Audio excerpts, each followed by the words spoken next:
오늘은 서울 동작동 현충원에 와서 우리나라 대통령 그 묘자리 혈이 얼마나 정확하고 과연 명당인가 흉당인가를 촬영하는 걸로 하겠습니다. 그리고 첫 번째로 오늘은 박정희 대통령 유경수 여사 묘를 먼저 하는 걸로 하겠습니다. 그런데 여기에서 보면 가장 큰 문제점이 생기는 게 있어요. 우리가 알고 있는 게 뭐냐면 왜 박정희 대통령이 좌에 있고 유경수 여사가 왜 우에 있을까요? 몰라서 그랬을까요? 아니면은 그 묘자리는 우측에 박정희 대통령이 계시고 좌측에는 유경수 여사가 계시는데 대리석으로 된 이 저기가 과연 이렇게 거꾸로 돼 있어도 될까요? 직관의 입장으로 봐도 이 박정희 대통령은 우측에 계셔야 되고 유경수 여사는 좌측에 계셔야 돼요. 이거부터 먼저 수정을 해야 돼요. 그런데 여기 수많은 사람들이 왔고 수많은 직관들이 왔는데도 불구하고 요거부터 제대로 안 했다는 점, 이것은 한심한 일이에요. 그래서 빠른 시일 내에 이거부터 수정을 해야 돼요. 이제 올라가시죠.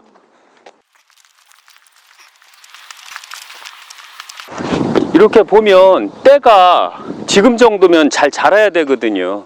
그런데 작년부터 때가 잘 안 자라기 시작했어요.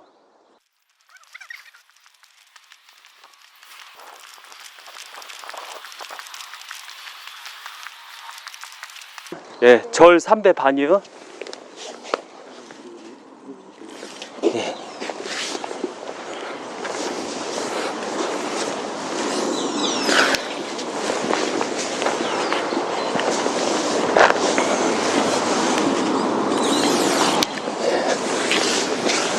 그다음 합장해서요.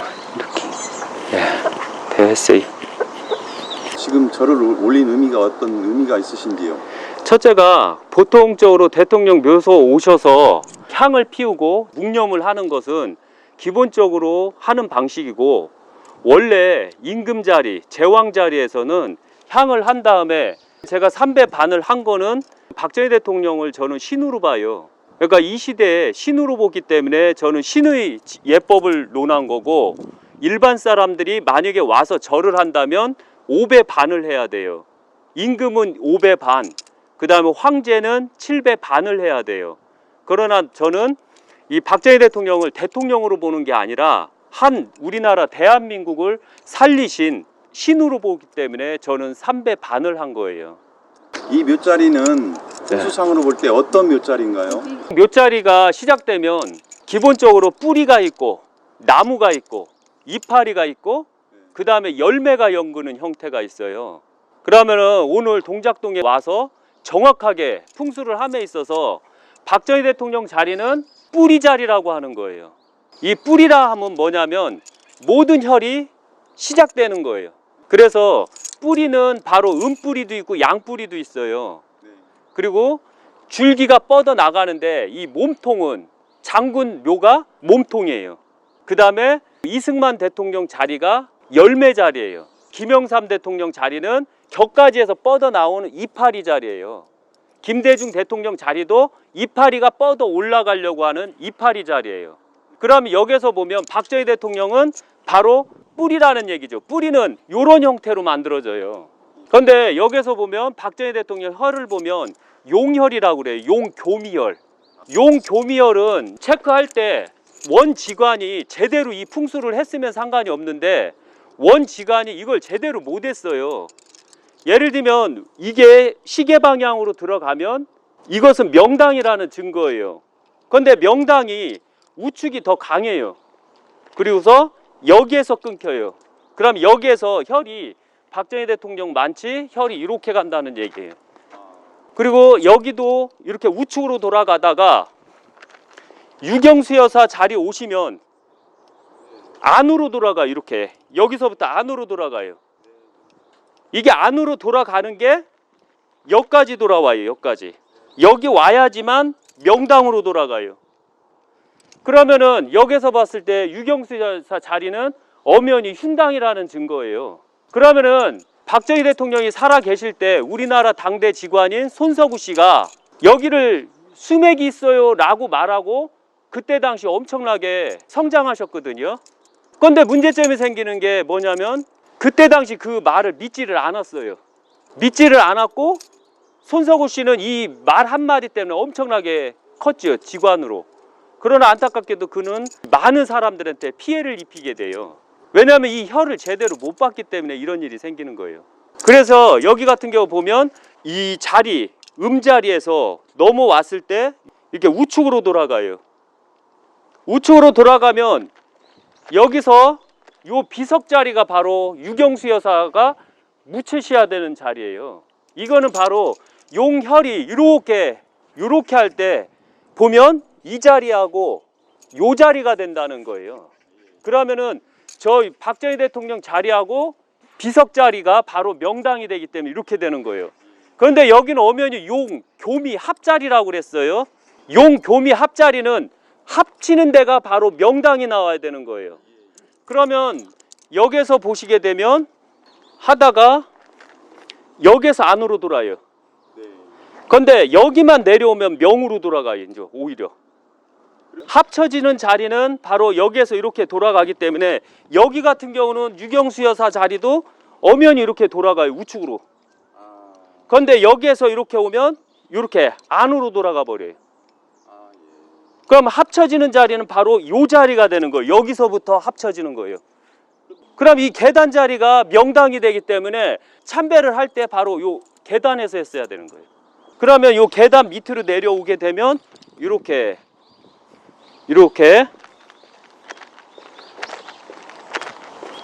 여기까지가 명당이에요. 여기가 명당, 그 다음에 여 부분이 명당이에요. 그럼 이 자리면 충분히 이 두 분이 들어오실 자리고 처음으로 합하는 자리예요. 그러면은 여기서 합하게 되면 용 뿌리가 합쳤으니까 맨 나무에 밑둥이 있죠. 밑둥이 나오는 자리가 바로 여기에서 이렇게 돌고 여기가 바로 나무 기둥 자리가 되는 거예요. 그런데 여기서 재밌는 건 뭐냐면 요 부분에 기둥을 한번 보세요. 여기 기둥 그대로 해놨죠. 그리고 여기가 엄연히 그대로 이 정도면 몇 자리가 충분히 나오거든요. 여기에서 저 위에까지 했을 때 충분히 나와요. 그러면 여기가 바로 뿌리가 처음으로 합해낸 자리가 되는 거예요. 풍수를 할 때는 제대로 하고 나라를 위한 직관을 한다라는 것은 바로 이런 걸 정확하게 믿어야 돼요. 봐야 되고. 그런데 문제점이 뭐냐면 이런 걸 제대로 못 봤던 거예요. 그 다음에 여기에서 이 산을 보면 박정희 대통령은 한강 위에 삐죽한 거 나왔죠. 네. 저게 바로 제왕산이에요. 이게 박근혜 대통령 자리예요. 저기요. 보이죠? 삐죽한 거. 아, 보였어요? 뒤에 있는 예, 예. 이 저 자리를 보면 박정희 대통령 향을 보면 제왕이 나온다라는 향이에요. 여기가 제왕향. 그러면 제왕이 몇 지에서 나오냐 이거죠. 북쪽이 이쪽이라고 보았을 때 복귀시 송계 방향에서 바로 제왕이 나오는 형국이에요. 그러면은 대통령은 큰딸이 된다라고 이미 예언을 한 거, 이 묘자리 자체에서요. 그런데 문제점이 뭐냐면 제가 누누이 말씀드렸어요. 풍수를 하면서 뭐라고 했냐면 명당에서 대통령이 나오면 훌륭한 대통령들이 나오는 거예요. 그런데 국민들이 아둔함 속에서 흉단에서 대통령이 나왔다 하면 믿지 마세요. 왜냐하면 명당에서 능력 있는 자가 나와도 이렇게 힘들어요. 그런데 흉당에서 능력 없는 자가 나왔을 때 우리나라 백년대지기를 망치는 거예요. 한번 생각해 보세요. 박정희 대통령이 우리나라 백년대지를 살렸어요. 어떤 무식한 인간이 뭐라고 했냐면 누가 대통령을 했어도 요렇게 먹고 살 수가 있었다라고 말을 해요. 그런데 문제점이 생기는 게 있어요. 한번 생각을 해보세요. 보릿고개가 있었죠. 우리 쫄쫄쫄 굶고 있었죠. 일자리가 없었죠. 산에 나무는 다 잘렸죠. 비만 오면 민둥산이 돼서 흙이 다 쓸려 내려가죠. 그 다음에 원조 없으면 우리는 쫄쫄쫄 굶고 보릿고개잖아요. 지금이 딱 보릿고개잖아요. 우리가 얼마나 많은 사람이 죽었는지 아세요? 윤보선 정부 때 5.16이 왜 일어났는지에 대해서 아셔야 돼요. 5.16 자체가 바로 보릿고개 혁명이라고 하는 거예요. 이승만은 미국에서 원조를 많이 받아왔어요. 그걸 국민들을 먹여 살렸어요. 그런데 윤보선은 독립운동 가기 때문에 융통성이 없어요. 그리고 미국에 아는 자도 없고 그런 사람이 원조를 얼마나 받아왔겠어요. 아무것도 없는 나라에 이 정도로 살게끔 했어요. 쉬운 얘기로 도로도 없는데 차가 간 거예요. 그런데 지금은 고속도로가 있는데 차가 가자니요. 그런데 과연 그 박정희 대통령 때, 그 못 살았던 그 시대 때 과연 누가 했어도 대통령을 해도 이렇게 잘 먹고 잘 살게 했다라고 하는 자들이 있고, 오직 박정희 대통령만이 이렇게 할 수 있다라고 하는 자들이 있어요. 과연 누가 맞을까요? 한번 생각해 보세요. 도로가 없는데 달려봐요. 차가 가요? 얼마 안 있다가 다 뽀개져요. 근데 고속도로에서 쫙 가고 있는 거예요. 그것도 너무 완벽한 고속도로에서 쫙 달리는데도 완벽한 조건을 만들고 완벽한 산업을 만들었는데도 불구하고 그 대통령들은 오히려 더 못했던 거예요. 그럼 누구 말을 믿어야 될까요? 그런데 오히려 박정희 대통령을 욕하고 있어요. 18년 동안 독재를 했네 이지라라는 거예요. 그런데 문제점이 생긴 게 있어요. 전 세계에서 18년 동안 독재를 했을 때 과연 어느 나라가 우리나라처럼 잘 먹고 잘 사는 나라가 돼요?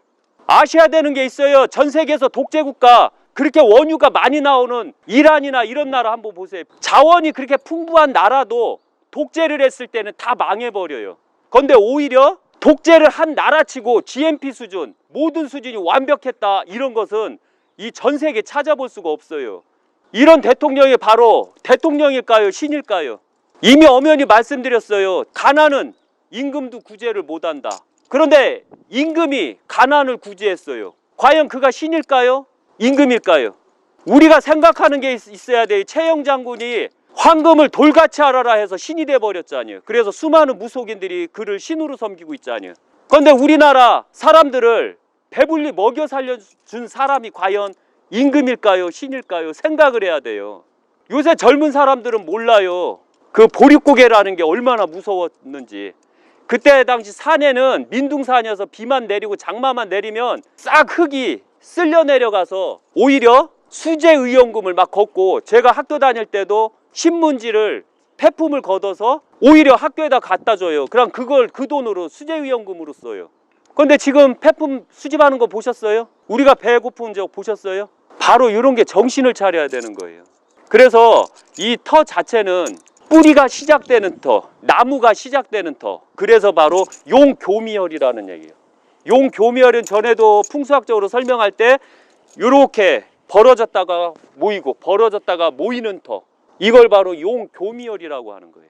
그리고 여기는 엄연히 향해 대통령이 나온다라고 이미 예언을 했어요. 그리고 누가? 장녀가, 박근혜가.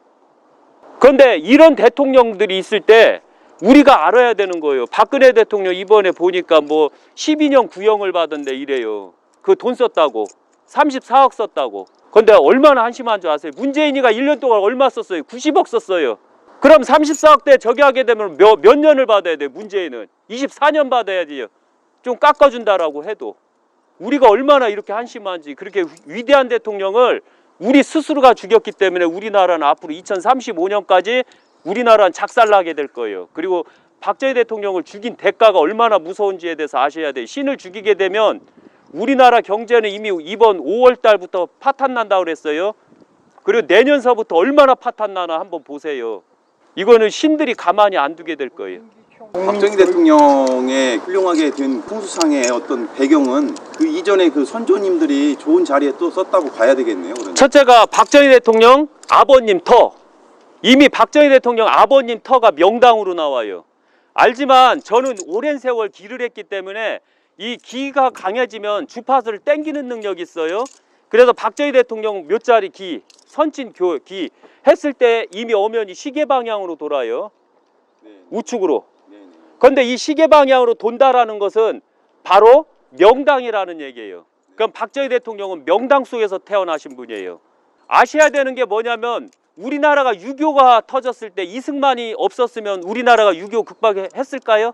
아까 총무님께서 말씀하시기를 그 이승만 대통령 부인께서 미국 정보원이라고 이렇게 말씀했어요. 우리나라 정보를 다 줬다라고 했어요. 그런데 문제는 뭐냐면은 그렇게 하더라도 6.25를 극복했잖아요.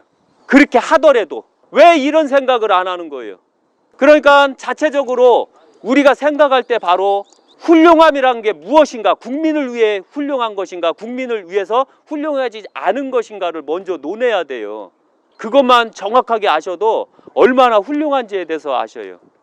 그런 근거로 해서 예. 실제로 우리 상황이 좋아질 수도 있고 또 아니면 어려워질 수도 있다는 그런 말씀이시죠? 그렇죠. 지금 우리나라 현재 상황이 좋아진다, 안 좋아진다의 차이점은 뭐냐면 지금 누가 대통령이 나와도 우리나라는 2035년까지 망해요. 그런데 이거를 구원할 자가 딱 한 사람밖에 없어요. 그게 누구일까요? 선친묘가 명당에 있는 상태에서 태어나신 분이 하셔야지 되는 거네요. 그 다음에 또 능력을 인정받으신 분. 왜냐하면 4년 동안 돈 모아놓은 대통령이 누가 있어요? 박근혜 대통령밖에 더 있어요? 나머지 대통령들은 보면 있을 때 돈 금고를 완전히 탕진해버려요. 그런데 이런 사람들이 어떻게 대통령이 나와요? 그리고 다음 대통령 차기 대통령감 중에서도 대통령감이 있다고 보셔요? 천만의 말씀이요. 앞으로 35년까지는 우리나라엔 대통령감이 없어요. 그래서 항시 잠룡들이 자기가 대통령감이다라고 설치고서 대통령을 하는 시대가 열리고 오게 될 거예요. 곧 주유천하가 온다는 거죠. 춘추전국 시대가 오는 거예요. 곧 주유천하는 오는데 그 안에서 춘추가 이루어진다는 거예요. 그러면은 이게 무슨 뜻이에요? 나라는 더 힘들어진다는 뜻 아니에요. 알아야 되는 게 있어요. 춘추전국 시대라는 것은 현자만이 능력 있는 자만이 임금을 하고 그 임금이 백성을 위해서 희생한다라고 했어요. 그런데 안타깝게도 백성이 아니라 내 이름을 날리기 위해서 대통령을 하는 그런 무식한 자들이 나오게 될 거예요. 그러면은 모든 게 다 이루어지는 듯 하나 다 혼돈만 들어오는 거예요. 그래서 우리나라는 힘들어져서 다음에 대통령도 박근혜가 돼야 돼요. 박근혜 대통령이 다시 대통령이 돼야지만 이것을 이겨낼 수가 있었던 거예요. 원래 박근혜 대통령 다음에 우리나라가 일본을 앞질릴 수 있었던 그 기회가 있었어요. 언제였냐면 박근혜 대통령이 퇴임 정확하게 하시고 그 다음에 반기문이가 대통령 했으면 바로 그 답은 제가 본 대로 답은 있었어요.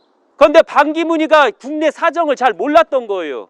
그러다 보니까 엉뚱한데 헛다리를 짚어버린 거예요. 삼천포로 다리를 쑥 집어넣은 거예요. 참고 있었으면 그가 대통령이 됐을 때 그가 유엔 사무총장 아니에요. 수많은 나라의 정보를 많이 할 거 아니에요. 그럼 그걸로 협박했을 때 우리나라는 엄청난 이익을 얻을 수가 있었던 거예요. 왜 우리 국민 스스로가 왜 그 기회를 놓쳤는지에 대해서 반성해야 되고 알아야 돼요. 이것처럼 우리나라 국군이 엄청나게 살 수 있었던 그 국군이 있었어요. 그 국군이 오면 꼭 국민들이 망쳐놔요. 꼭 국민들이 망쳐놔요. 일본을 앞설 수 있는데 국민들이 망쳐놔요. 이게 너무 한심한 일이에요. 지금 2035년까지는 어렵다고 말씀하셨는데요. 예. 그럴 만한 그 풍수상의 어떤 그런 근거가 있으신가요? 첫째가 박정희 대통령이 이룬 것, 그를 요구했어요. 그가 엄청나게 많은 걸 이루었어요. 그걸 박정희 대통령은 하늘에서 가만히 안 두게 될 거예요. 내가 이룬 거, 나를 존경하고 나를 칭송하면 그게 더 많이 이루어질 것이나 그렇지 못하면 내가 가져갈 것이다. 신들의 공통점인 말이에요. 예를 들면 아셔야 돼요. 군산에서 GM이 어떻게 나갔어요? GM 나가려고 그랬었어요. 2002년도에. 그래서 박근혜 대통령이 군산에 가서 GM 회장을 만나고 부탁하건대 우리 국민들을 위해서 좀 남아주십시오라고 애걸복걸했어요. 애걸복걸할 수 있는 대통령이 과연 우리나라에 누가 있었어요? 박정희 대통령밖에 없었어요. 가장 기본적인 뭐냐면 박정희 대통령이 독일 탄광 노동자하고 간호사들을 위로하는 차원에서 독일에 갔어요. 그리고 아우토반을 싹 달릴 즈음 박정희 대통령 그 차 안에서 눈물을 흘리고 계셨던 거예요. 그 독일 총리 앞에서. 왜 울었을까요? 그는 일부러 쇼했을까요? 아니에요. 바로 그는 진심 어린 대한민국 국민을 위해서 눈물을 흘렸던 거고 그 총리는 박정희 대통령의 눈물을 보고서 차관을 빌려주게 됐던 거예요. 눈물을 흘리고 각 기업에 무릎을 꿇을 수 있는 대통령이 과연 누가 있느냐 이거죠. 그거는 바로 박근혜 대통령밖에 없었던 거예요. 그 나머지 대통령이 봐요. 문재인이가 가만히 생각해 보셔요. GM 나간다고 그랬을 때 가만히 있었죠. 군산 사람들도 한심해요. 신문상에 보니까 추미애가 오니까 막 반대를 하는 거예요. 지랄하고 시위를 하는 거예요. 그런데 투표할 때 어떻게 했어요? 군산 사람들 다시 도로 더민주당으로 가죠. 이게 사람들이 갖고 있는 상식이 이게 군산 사람들이 이게 한심한 거예요. 무릎을 꿇으면서 GM을 못 나가게 한 대통령은 욕을 하고 나가든 말든 상가를 안 한 이런 무식한 인간 재벌이라는 이유로 나간다니까 가만히 있었던 대통령하고 과연 누구를 더 존경해야 되는지에 대해서 우리가 정확하게 알아야 돼요. 만약에 그렇지 못하면 우리나라 자체는 희망이 없어요. 이게 바로 신공산주의라고 하는 거예요. 나만 배불리면 된다. 돈 있을 때까지. 돈 없으면 어떻게 할 거예요? 왜 그런 걸 생각을 안 하는 거예요? 돈이 없으면 그때 생각을 하셔야 돼요. 땡구리께서 생각하시는 박정희 대통령의 공은 어떤 것이고 과는 어떤 것이라고 생각하시는지요? 첫째가 박정희 대통령 과부터 말씀드릴게요. 예. 박정희 대통령이 18년 동안 한 거는 이것은 과예요. 그러나 저는 그걸 과라고 생각을 안 해요. 왠지 아세요? 예를 들면 1차 오일 쇼크가 왔어요. 2차 오일 쇼크가 왔어요. 3차 오일 쇼크가 왔을 때 박정희 대통령 아니고서는 누가 이걸 해결할 수 있었을까요? 심지어는 중동전쟁이 일어났을 때 우리는 엄연히 이스라엘 편을 들었어야 돼요. 그러면 다른 대통령이 하게 되면 다른 대통령들은 다 이스라엘 편을 들었을 거예요. 그리고 미국 편을 들었을 거예요. 그런데 우리는 1차 오일 쇼크, 2차 오일 쇼크, 3차 오일 쇼크가 있었어요. 그럼 한번 생각해 보세요. 국민을 살리는 게 나은 것인가, 미국을 살리는 게 나을 것인가? 미국은 명목이에요. 전쟁을 해도 그만, 안 해도 그만이에요. 그런데 우리는 굶어 죽을 지경이에요. 기름이 없으면 수출을 못할 지경이에요. 내가 대통령이었어도 저는 이스라엘 편을 안 들고 오히려 중동 편을 들어서 오일머니를 벌어오게 될 거예요. 한번 생각해 보세요. 기본적으로 내 자식이 굶어 죽어요. 아버지로서 가만히 있어야 되겠어요? 남 집을 넘어서라도 쌀이라도 훔쳐오겠어요. 내 자식을 먹여 살리기 위해서는 남 집을 넘어서라도 쌀을 가져와서 먹여 살려야 돼요. 남 담을 넘고 오신 분은 바로 박정희 대통령이에요. 그걸 가라고 봐요. 만약에 18년 동안 이 군부 독재를 했어요. 그런데 만약에 이분께서 남 담을 안 넘었다면 이건 독재가 되는 거예요. 그런데 잘 먹여 살리려고 오래 했던 게 과연 독재일까요? 아닐까요? 우리가 그런 걸 생각해야 돼요. 그 다음에 여러 면에서 문제점은 조금 있었지만 예를 들면 시위할 때 있잖아요. 제가 만약에 박정희 대통령이었으면 시위했던 사람들 있죠. 잡아서 반 죽였을 거예요. 다. 그런데 박정희 대통령은 죽이질 않았어요. 저 같으면 죽였을 거예요. 잘 살아보세 하는데 지랄하고 있는 거예요. 다들. 잘 살아보세 하고서 새마을운동을 하고 있는데 어느 무식한 김대중과 김영사 하면은 북한에는 별보기 운동, 우리는 새마을운동, 이지랄로 사람들을 비꼬기 시작했어요. 왜냐하면 한 나라에서 잘 되려면 백성도 하나로 똘똘 뭉쳐서 잘 나가려고 성각자의 말을 듣고 나가야지만 잘 먹고 잘 살고 있는 거예요. 그런데 그걸 하기 위해서 독재를 했다. 이게 과가 될까요? 박정희 대통령은 그분이 한 것은 안 좋은 건 안 좋은 면이 있었겠죠. 그러나 그걸 떠나서 그분이 이룬 업적은 너무 커요. 대표적인 게 있어요. 경부고속도로 놀 때. 경부고속도로 놀 때 한번 생각해 보세요. 우리나라 모든 지식인, 우리나라 내노라는 정치인, 심지어는 공화당에서도 우리나라가 경부고속도로를 못 놀 것이다 라고 그랬고 전 세계에서도 못 한다라고 했거든요. 그런데 그때 당시 김영삼이나 김대중 같은 경우 보면 배를 깔고 시위를 했잖아요. 놓지 말라고. 우리나라에 차도 없는데 무슨 그렇게 고속도로를 놓느냐 이렇게 비아냥거렸죠. 그런데 박정희 대통령은 100년을 내다보고 말한 거예요. 100년을 보고 계획을 세운 거예요. 경부속도로는. 그런데 농성을 했던 지식인들이나 많은 걸 배웠다는 지식인들은 100년을 못 내다보고 현실만 내다본 거예요. 심지어는 김대중이나 김영삼도 마찬가지로 100년이나 10년을 못 내다본 거예요. 어떻게 생각하셔요? 그렇게 못 내다본 사람들이 대통령 했을 때 우리나라는 어떻게 됐을까요? 바로 박정희 대통령이 잘못한 건 많아요. 18년 동안 정치를 했으니까 잘못한 것도 있겠죠. 하나 왜 잘못을 하고 왜 그렇게 오래 독재를 할 수밖에 없었는가에 대해서 생각을 해야 돼요. 만약에 우리 국민들이 미래를 내다보고 조금이나마 현자가 나왔다면 박정희 대통령이 그렇게 했을까요? 천만의 말씀이 그렇게 안 했을 거예요. 믿을 만한 사람이 없어서 그런 거예요. 그래서 바로 박정희 대통령은 18년 동안 독재를 할 수밖에 없었던 거예요. 그래서 바로 경부고속도로나 우리가 살아온 이 삶 자체, 심지어는 강남을 개발할 때는 박정희 대통령이 그렇게 알고 했어요? 발전을 하려고 하다 보니까 정부가 빼돌려져서 땅을 사들이고 거기서 투기가 일어나서 떼부자도 있고 쫄딱 망한 사람도 있고 거기에서 원성이 있는 사람도 있었겠죠. 그거는 밑에 있는 사람들이 관리해야 되는 박정희 대통령은 오직 성장하는 것밖에 없었거든요. 박정희 대통령께서 그 11.6 사태로 서거하시게 됐는데 그것에 대한 어떤 그 생부님 나름대로의 생각이 있으신지요? 첫째가 12.6 사태, 우리나라에는 너무 한심한 일이에요. 예를 들면 박정희 대통령께서 말씀하시기를 제가 중앙일보에서 읽은 내용이거든요. 나는 1981년 9월에 세계 만방에 떨치고 82년에 나는 그만두겠다라고 말씀하셨어요. 그때 제가 추정하건대 그게 바로 핵탄두의 완성 단계였던 거예요. 만약에 박정희 대통령이 살아계셨다면 우리나라는 1981년 9월에 이미 우리나라는 핵탄두를 갖고 있었을 거예요. 박정희 대통령이 가장 염원했던 게 뭔지 아세요? 자주국방이에요. 외세에서 우리를 보호하고 우리를 보호해주면 우리는 힘을 쓸 수가 없고 외세의 말을 들을 수밖에 없었던 거예요. 그런데 박정희 대통령께서 생각하는 것은 자주국방이에요. 자주국방을 이룬다라는 것은 곧 핵탄두밖에 없었던 거예요. 그래서 박정희 대통령께서 프랑스하고 연대를 하고 핵탄두를 개발하려고 모든 작업을 다 끝내놨어요. 그런데 프랑스는 미국에 의해서 들켰어요.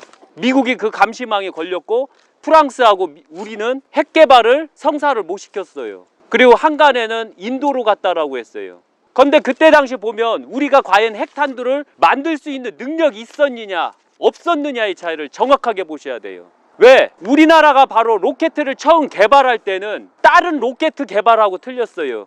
다른 로켓은 그 안에 폭탄만 넣고 장착을 해서 빵 터트리는 형태로 개발했지만 우리나라 로켓은 그 안에 뭘 실어 날릴 수 있게끔 개발이 됐다고 그래요. 그것은 곧 핵 개발을 하고 있었다는 얘기예요.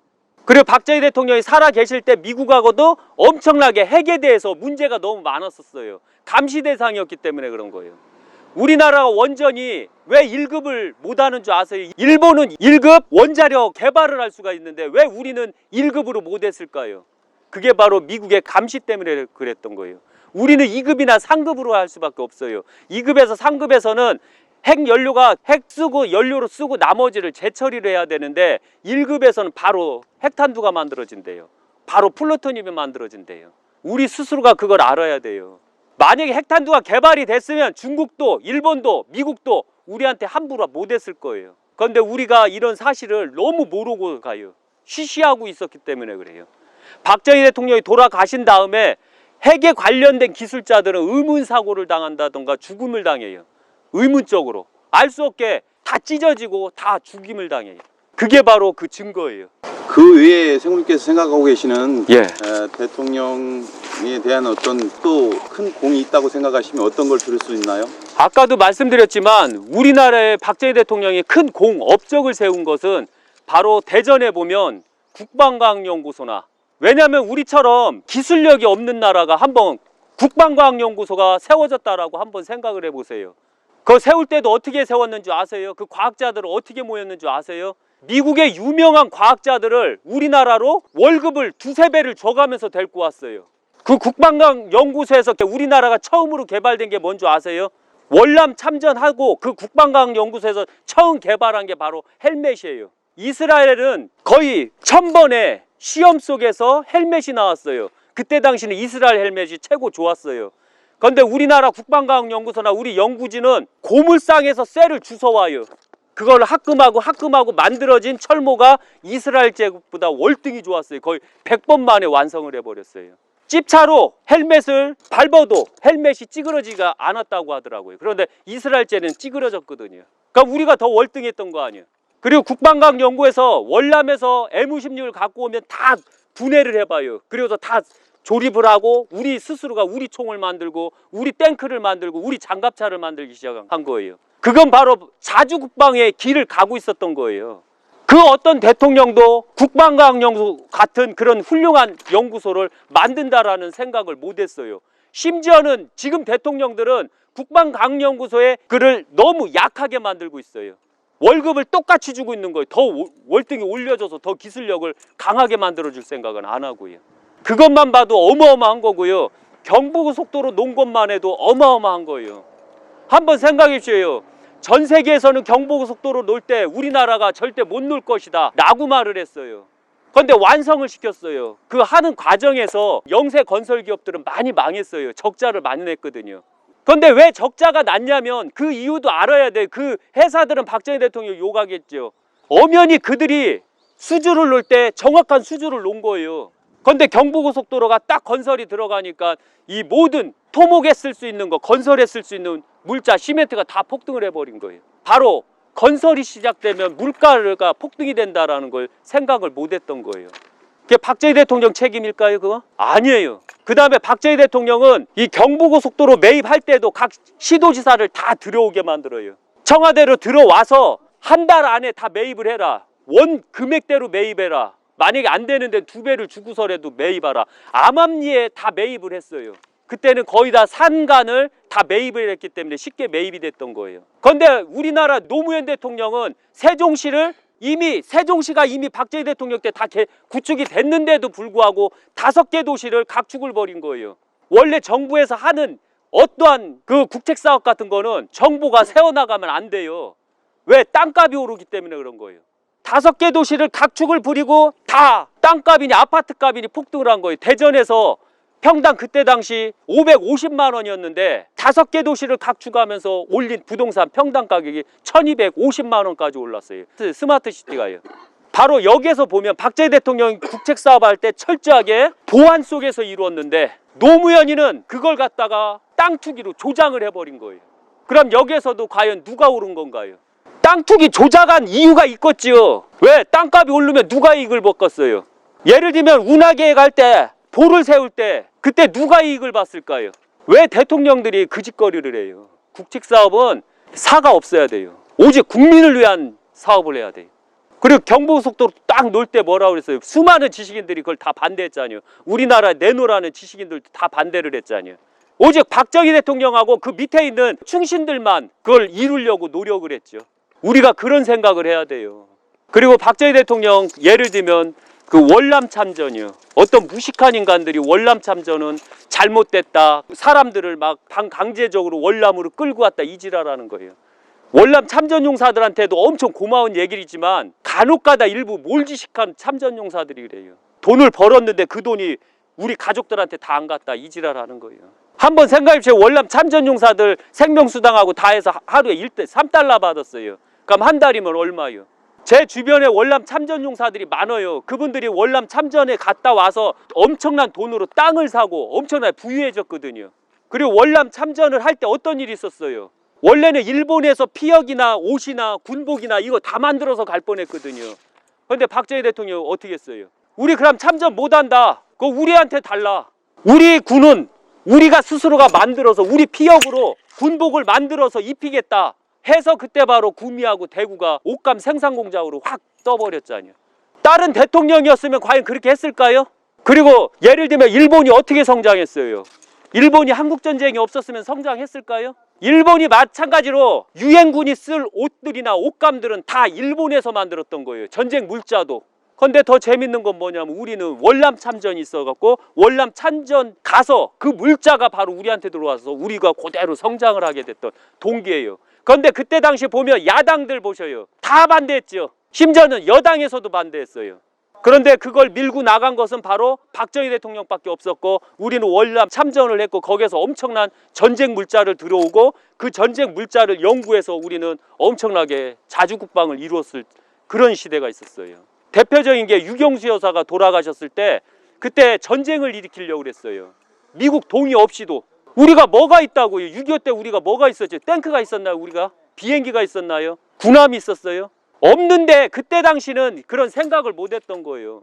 그런데 유경수 여사가 돌아가신 다음에 바로 전쟁을 일으키려고 했던 거거든요. 우리가 뭐가 있어서요? 타 대통령들이 만약에 있었다면 그렇게 못 만들었을 거예요.